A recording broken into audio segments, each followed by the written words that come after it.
So today we're going to let you in on a few secrets about Peachtree City, Georgia that typically only its residents know. This is David and Amy Vendor with the Vendor Group, serving all your real estate needs in the South Metro Atlanta area. Whether you want to buy or sell in a week or a year, we'd love to help you out. So your local high school team probably has a mascot, or your favorite team. But what city has a mascot? But Peachtree City does. He's unofficial, but he's our mascot. About 10 years ago, Manny showed up. He's a fiberglass mailbox in the shape of a manatee. But the owners do a great job of decorating him up and making it fun. So he is on North Peachtree Parkway near McIntosh High School. And they didn't always dress him up. Probably, I would say about 8 years ago they started. And they started at Christmas time. He was Santa Claus. Every year and every season, it's gotten more festive and fun. They've gotten quite creative how they decorate him up. It wouldn't be easy, honestly.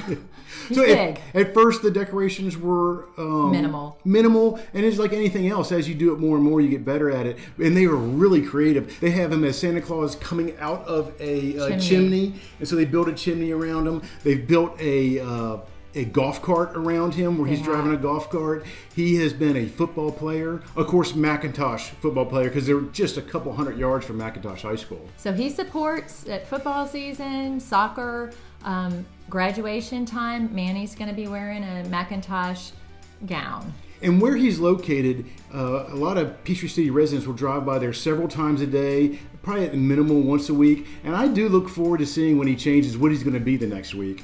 And it just adds some joy to your everyday. It brings it. I dare anybody to drive by Manny and not smile. I mean, who can't use a little more joy in their life, right? So we've got Manny, and he brings us a lot of joy. So come on down and check out Manny in Peachtree City. Next on the list is the traffic at the intersection of Highway 54 and 74. And before we go any further, we have to note that this is all about perspective. So we had a client move here from LA a few years ago, and we were talking about the traffic, and he was just laughing at us. Let's face it, we were complaining. We weren't just talking, we were complaining. And so it is a matter of perspective, and it can be frustrating. It might take you 15 or 20 minutes to get through this light at this intersection. And you have to plan. And I think for Peachtree City residents that have been around for a lot of years, it's like anything else. When you have a lot of growth, you get more restaurants, you get more retail. That's awesome, but with that comes traffic. And the good part about this intersection is there's a lot of shopping, a lot of restaurants. It's kind of the key focal center point of all the restaurants and shopping in town. You just have to plan for it. So you're in the early morning, around, I would say, 4 to 6 o'clock. You may have some traffic, and that includes on the weekends too. It's not just Monday through Friday. I've actually seen some of the worst traffic trying to get over to Home Depot to buy something on a Saturday. If you don't get there early enough in the morning and you're like 10 o'clock in the morning, it can be bad. Sunday afternoon isn't great either. It can be. Good news, bad news. That's where the local Walmart is. We had a fire at the local Walmart, so it's closed down for a little while right now. So the traffic is better because of that. The good news is we will be getting either a renovated or brand new Walmart pretty soon. And there are ways around it, as Dave said. And as anything, it's all about perspective. There's great things about Peachtree City. And the traffic isn't typically bad. That's just one area where it's not great. It's just one of the things you need to keep in mind, and you can plan around it when you need to. And if you can, use your golf cart, and you can skip that intersection. We actually know people that live in a neighborhood near there. It's faster for them to get to certain places, certain times of the day on the golf cart than their car, and they use the golf cart and avoid the whole thing. And there you go. So third on our list is that Peachtree City is called the Bubble. And this is kind of a nickname that Peachtree City has picked up. So you often hear people refer to it as the Bubble instead of PTC. And it has negative as well as positive connotations. So on the positive side is that it's a close-knit community. We're unique, probably because of the golf cart lifestyle, to the areas in comparison to the areas around us. Now, on the negative side, a lot of people look at it as a unrealistic utopian type of mentality that's just not possible. So when they say the bubble, and it's usually people that aren't living in the bubble, that will say that. Now, originally I heard, and I can't prove it, I've tried done some research, but it's something I've been hearing for a long time, is the bubble originally came about because of the main Doppler radar for the Southeast is in Peachtree City. And because the way it's set up, there's a radar bubble where you can't see the weather around Peachtree City. So they had to kind of computer guesstimate what the weather is in town. So there was a bubble. There was a radar bubble around the town. So now you know, if you hear somebody talk about the bubble, they're probably referring to Peachtree City. And it may or may not be positive. We'll be optimistic and we'll go for positive.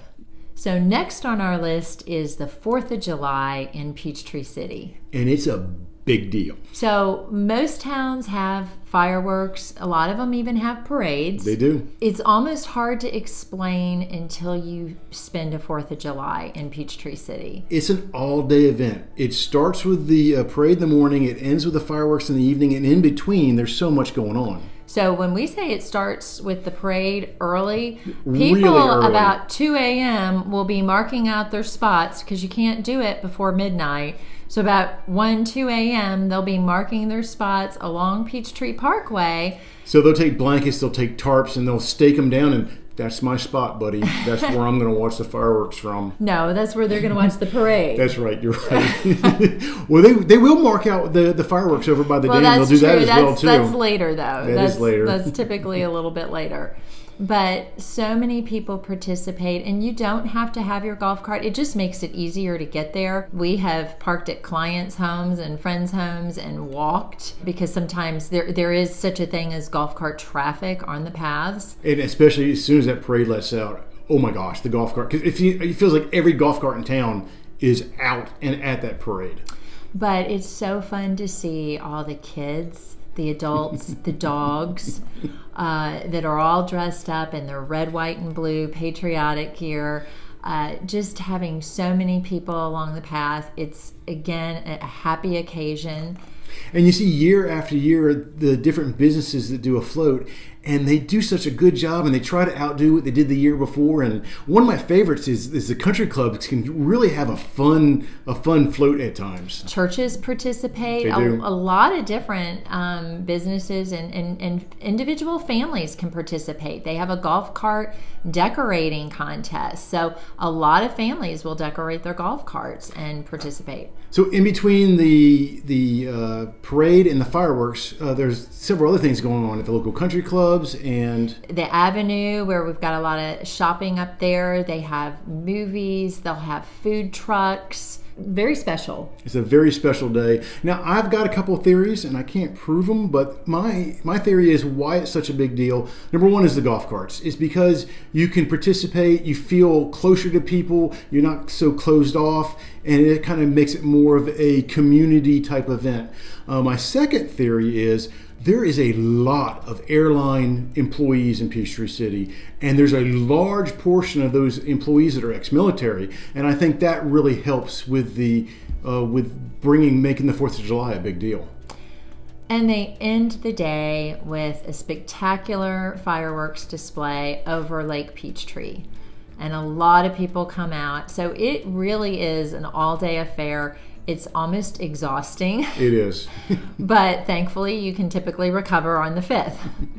So if you want to check out a very special 4th of July, come on down to Peachtree City and just see what it's all about. So finally on the list is golf carts in Peachtree City. Now this is kind of a weird thing for us to put on a video about things you might not know about Peachtree City. Yes, because if you've heard anything about Peachtree City, you've watched other videos, even our videos, or you've heard people talk about Peachtree City, they mention the golf carts because it's what we're famous for. And makes us a little unique. What a lot of people don't understand is how big of a part of the residents' lifestyle it is for Peachtree City. It really is. And so recently our assistant Teresa invited our viewers in to see what it's like in the day in the life of a resident. I'll put that video right here, you can watch it. One of the things Teresa pointed out, and Dave and I have been around so long we didn't even realize it, but the lack of car dealerships. There are no car dealerships in Peachtree City. But we have a plethora of golf cart dealerships. They're everywhere, it seems like. Which tells you a little bit about how important the golf carts are in Peachtree City. So, like cars, everybody has their favorite brands. They do, and they kind of live by them, and they defend their favorite brand. But if you get a golf cart, and if you move to Peachtree City, you're going to want to get a golf cart. But once you get a golf cart, you're going to want to do your research before you purchase one. You might want to buy a new one. You might want to. You can get them used, and you can buy. There's Facebook Marketplace. They're always on there, and also the two Krogers in town. They're known for their bulletin boards, and people will post their used golf carts and cars and other things on the bulletin boards at the two different Krogers. But do your research. They're a little more expensive than some people realize. And you can spend a lot of money on a golf cart if you want to. And just like a car, they have features and benefits. There's the entry level, and there's the luxury. It really is. So once you get your golf cart, you're going to want to get insurance. So, and not only insurance, but you're going to have to get it registered with the city. If you drive around without a registration, they will give you a ticket. And there are some pretty clever companies out there that basically did like a AAA type of service. And they took a golf cart and they turned it into a tow truck. So if you're broken down and you're out in the woods, they can go take you back and get it fixed for you. And like AAA, there is an annual fee for that. We've got the link below. But if you use your golf cart, very often you're going to find this service to be very handy. Especially years ago with the older battery technology, a lot of people got stuck out on the trails a lot more than they do now. But this new battery technology, you get a lot more miles out of them than you used to. So the other thing, it's not just the adults that get to benefit from the golf carts. So a lot of the kids, they start very young. It's not going to be unusual to see moms out there or dads with the babies in a car seat on the golf cart. Strapped to the seat. But they grow up, and at 12, it's kind of a big deal. So at 12, as long as there's an adult in the cart, a 12-year-old can drive a golf cart. Now, when they get their learner's permit for driving a car, they're able to drive a golf cart all by themselves. And that is a big mode of transportation to and from school. So McIntosh, both of the local high schools don't have a lot of car parking. Well, McIntosh has a lot less than Starr's Mill does. And so it's a lot easier for a student to get a parking permit for a golf cart than for a car, because they can cram those golf carts in there pretty tight. So for the teenagers, not only driving to school, it's a great transition vehicle. We found for our kids, it was very nice for them to be able to learn to drive at 20 miles per hour versus the 70 miles per hour on the interstate. And we have friends and we were the same way.